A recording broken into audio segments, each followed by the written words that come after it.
នាយករដ្ឋមន្ត្រីថៃលោកអនុទាន ឆៃវីរៈកុលនៅថ្ងៃច័ន្ទទី 10 ខែវិច្ឆិកាឆ្នាំ 2025 បានបញ្ជាឲ្យផ្អាកនូវកិច្ចព្រមព្រៀងសន្តិភាពកម្ពុជាថៃហើយ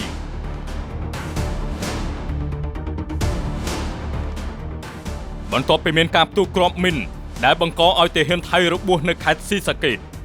តាមរយៈសារព័ត៌មានថៃ The Nation Thailand លោកបានប្រកាសថាលោកគាំទ្រយោធាថៃពេញទំហឹងនេះគឺសរបញ្ជាក់ឲ្យឃើញថាថៃពិតជាមិនខ្លាចឲ្យញើសនៅកិច្ចព្រមព្រៀងសន្តិភាពនោះទេការសម្រេចចិត្តភ្លាមៗរបស់នាយករដ្ឋមន្ត្រីថៃរូបនេះកើតឡើងបន្ទាប់ពីកូនទាហានថៃម្នាក់បានដើរជន់មីនដាច់កជើងនៅតំបន់ហួយតាម៉ារីដែលស្ថិតនៅទល់មុខប្រាសាទព្រះវិហាររបស់កម្ពុជានៅព្រឹកថ្ងៃទី 10 ខែវិច្ឆិកាឆ្នាំ 2025 នេះហើយកាសែត Thai The Nation ក៏បានផ្សាយទៀតថាលោកណាត់ថាផុនណាត់ថាផានិតរដ្ឋមន្ត្រីការពារជាតិរបស់ថៃក៏បានយល់ព្រមជាមួយនឹងលោកនាយករដ្ឋមន្ត្រីអនុទានរួចទៅហើយបន្ទាប់ពីការសម្រេចចិត្តរបស់ថៃក្នុងការផ្អាកនៅការអនុវត្តកិច្ចព្រមព្រៀងសន្តិភាពជាមួយកម្ពុជារដ្ឋមន្ត្រីការពារជាតិថៃប្រកាសដូចនេះថាខ្ញុំបានស្វែងរកការអនុញ្ញាតពីនាយករដ្ឋមន្ត្រីដើម្បីផ្អាកនៅកិច្ចព្រមព្រៀងនេះយូរហើយនេះសបញ្ជាក់ឲ្យឃើញថាថៃពិតជាមិនគោរពតាមកិច្ចព្រមព្រៀងសន្តិភាពនោះទេទាំងដែលកិច្ចព្រមព្រៀងសន្តិភាពកម្ពុជាថៃទើបនឹងត្រូវបង្កើតឡើងនៅប្រទេសម៉ាឡេស៊ីកាលពីថ្ងៃទី 26 តុលាឆ្នាំ 2025 ដែលមានលោកដូណាល់ត្រាំប្រធានាធិបតីសហរដ្ឋអាមេរិកជាអ្នកផ្ដើមគំនិតផងដែរនោះហើយកិច្ចព្រមព្រៀងនេះក៏ត្រូវបានចុះហត្ថលេខារួមគ្នាដោយនាយករដ្ឋមន្ត្រីកម្ពុជានិងនាយករដ្ឋមន្ត្រីថៃគណៈប្រធានាធិបតីសហរដ្ឋអាមេរិកនិងនាយករដ្ឋមន្ត្រីម៉ាឡេស៊ីក៏បានចូលរួមចុះហត្ថលេខាក្នុងនាមធ្វើជាសាក្សីផងដែរជាមួយគ្នានេះលោកអនុទានក៏បានបញ្ជាឲ្យផ្អាកធ្វើសកម្មភាពនិងកិច្ចប្រតិបត្តិការទាំងអស់ជាមួយកម្ពុជារាប់ទាំងគម្រោងដោះលែងកងទ័ពកម្ពុជានិងដោះស្រាយបញ្ហាព្រំដែនផងដែរនេះគឺថៃប្រើល្បិចដដែលទៀតហើយកាលពីលើកដំបូងដើម្បីបង្កើតសង្គ្រាមជាមួយកម្ពុជាក៏បានប្រើល្បិចឲ្យកូនទាហានថៃដើរជន់មីនដូចគ្នាហើយនៅពេលនេះក៏បានប្រើល្បិចនេះទៀតហើយវាក៏បានប្រើល្បិចដាក់លក្ខខណ្ឌឲ្យកម្ពុជាដកអាវុធចេញពីព្រំដែនប៉ុន្តែនៅពេលដែលដកអាវុធចេញពីព្រំដែនរួចហើយវាក៏ចាប់ផ្ដើមធ្វើល្បិចជន់មីនដូចគ្នាហើយលោកអនុទានក៏បានប្រកាសយ៉ាងពេញទំហឹងចំពោះគោលជំហរយោធាដោយនិយាយថាខ្ញុំបានប្រាប់ពួកគេរួចហើយឲ្យបន្តទៅមុខតាមដែលពួកគេយល់ថាសមឬមិនសមខ្ញុំឈរនៅជាមួយពួកគេហើយគាំទ្រពួកគេគ្រប់ជំហានទាំងអស់លោកថាការផ្អាកនៅកិច្ចប្រតិបត្តិការជាមួយនឹងកម្ពុជាហើយនឹងការផ្អាកនៅកិច្ចព្រមព្រៀងសន្តិភាពនោះនឹងត្រូវបានស្ដារឡើងវិញបន្ទាប់ពីមានការដោះស្រាយគ្នាច្បាស់លាស់ជាមួយគ្នានោះលោកក៏បានណែនាំក្រសួងការពារជាតិនិងក្រសួងការបរទេសឲ្យធ្វើសកម្មភាពយ៉ាងហ្មត់ចត់ស្របតាមផលប្រយោជន៍ជាតិរបស់ប្រទេសថៃទៀតហើយលោកអនុទានបានដើរតួជាជនរងគ្រោះដោយត្អូញត្អែថាឧបទ្ទហេតុនៃការដើរជន់មីននេះបានបង្ហាញពីការបន្តនៅអស្ថិរភាពនិងប្រឆាំងនឹងសន្តិសុខនិងអធិបតេយ្យភាពរបស់ថៃជាមួយគ្នានេះអ្នកនាំពាក្យរបស់រដ្ឋាភិបាលថៃបានបញ្ជាក់ថានាយករដ្ឋមន្ត្រីថៃបានគាំទ្រការសម្រេចចិត្តរបស់យោធាហើយធ្វើសកម្មភាពទាំងអស់ក្រោមសេចក្តីប្រកាសរួមដែលមានប្រសិទ្ធភាពត្រឹមត្រូវមួយសប្តាហ៍នេះត្រូវតែផ្អាកជាបណ្ដោះអាសន្នដោយមិនកំណត់ពេលវេលាហើយស្របជាមួយគ្នានេះផងដែរយោធាភូមិភាគ2របស់ថៃក៏បានជីកត្រង់សេទាំងយោធាទាំងប្រជាជនជាង200កន្លែងតើកម្ពុជានិងថៃអាចផ្ទុះអាវុធជាលើកទី2ដែរទេថៃបានទាំងត្រៀមខ្លួនហើយមានចេតនាអាក្រក់អ្វីបានជាដាក់លក្ខខណ្ឌឲ្យដកអាវុធចេញពីព្រំដែនហើយផ្អាកកិច្ចព្រមព្រៀងសន្តិភាពថែមទាំងជីកត្រង់សេត្រៀមខ្លួនថែមទៀតនោះ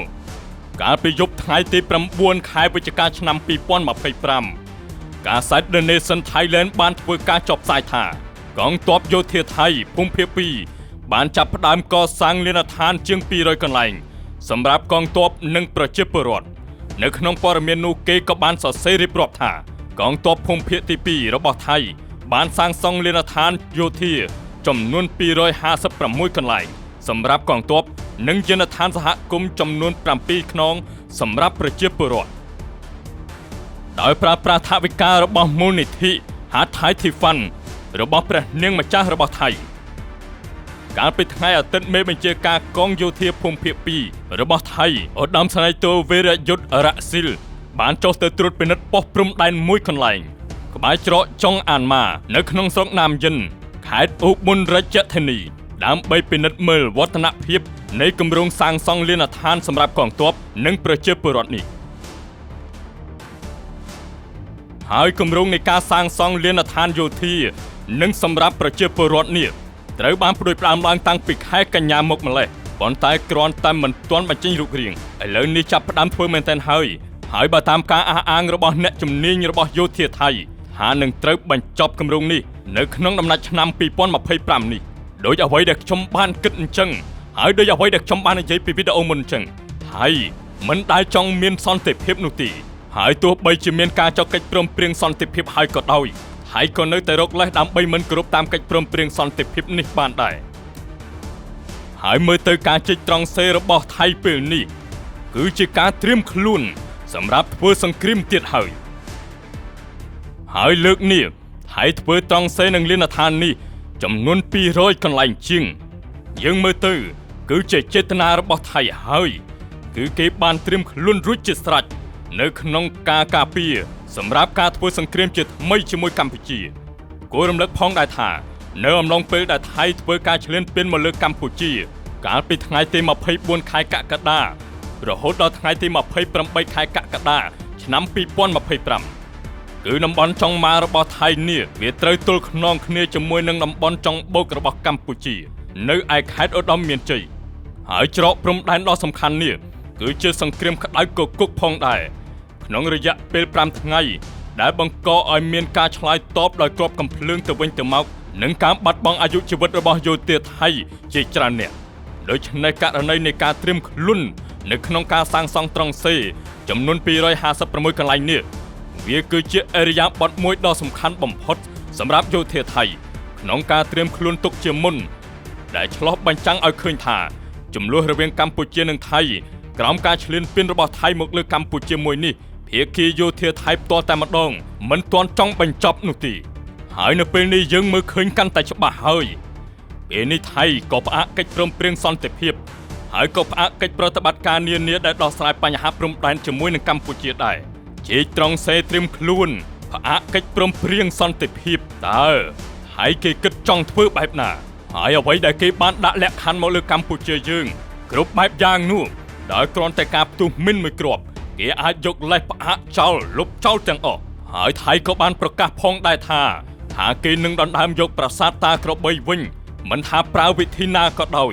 ប្រើកងទ័ពឬមួយក៏ប្រើអ្វីក៏ដោយគឺគេត្រូវតែដណ្ដើមយកប្រាសាទតាក្របីពីប្រទេសកម្ពុជាឲ្យបាន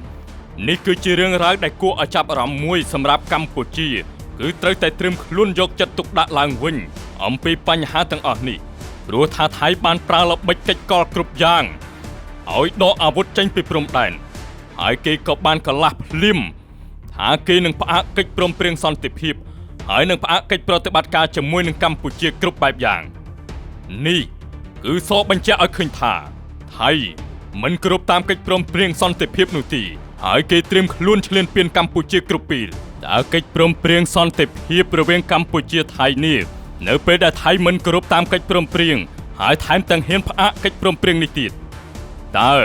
ពិភពលោកក៏ដូចជាលោកប្រធានាធិបតីដូណាល់ត្រាំធ្វើយ៉ាងណាចំពោះថៃទាំងដែលស្ទាយល្បិចឲ្យកូនទាហានដើរជន់មីននេះបានធ្វើម្ដងរួចទៅហើយ